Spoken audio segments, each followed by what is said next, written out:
ఈ 78 సంవత్సరాల్లో గర్వంగా చెప్పవచ్చు.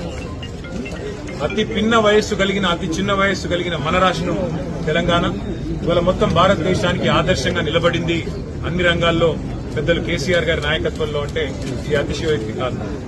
2014 సంవత్సరంలో ఆనాడు వివక్షకు వ్యతిరేకంగా స్వాతంత్ర్య ఉద్యమ స్ఫూర్తితో ఆనాడు పోరాడిన మహాత్మా గాంధీ, పెద్దలు పండిత్ జవహర్లాల్ నెహ్రూ, డాక్టర్ బాబాసాహెబ్ అంబేద్కర్ లాంటి మహానుభావుల స్ఫూర్తితో ముందుకు పోయి తెలంగాణ రాష్ట్రం సాధించుకున్న తర్వాత పెద్దలు కేసీఆర్ గారి నాయకత్వంలో 10 ఏళ్ల పాటు అత్యద్భుతమైన ఫలితాలను మన రాష్ట్రం అటు పరిపాలనలో ఇటు సంస్కరణల్లో దేశానికి చూపెట్టింది. అభివృద్దిలో, సంక్షేమంలో, తలసరి ఆదాయంలో, వ్యవసాయ విస్తరణలో భారతదేశంలోనే మొట్టమొదటిసారిగా జై జవాన్ జై కిసాన్ అనే నినాదానికి నిజమైన అర్థం ఇచ్చింది కేసీఆర్ గారి నాయకత్వం.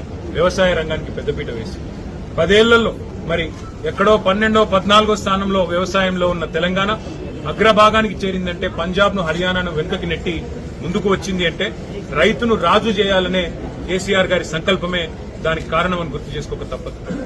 మరి అట్లాగే ఐటీ రంగం అయితేనేమి, పరిశ్రమలైతేనేమి, పట్టణాభివృద్ది అయితేనేమి, పల్లె ప్రగతి అయితేనేమి, ఏ రంగం తీసుకున్నా, అదేవిధంగా పేదవారికి అందించే సంక్షేమ కార్యక్రమాలైతేనేమి, ఏ రంగం తీసుకున్నా 10 ఏళ్లలో నిజంగా చెప్పాలంటే భారతదేశంలోనే ఒక రాష్ట్రం ఒక ద్వీపస్తంభం లాగా, ఒక లైట్ హౌస్ మాదిరిగా మిగతా దేశానికి ఆదర్శంగా నిలబడ్డది.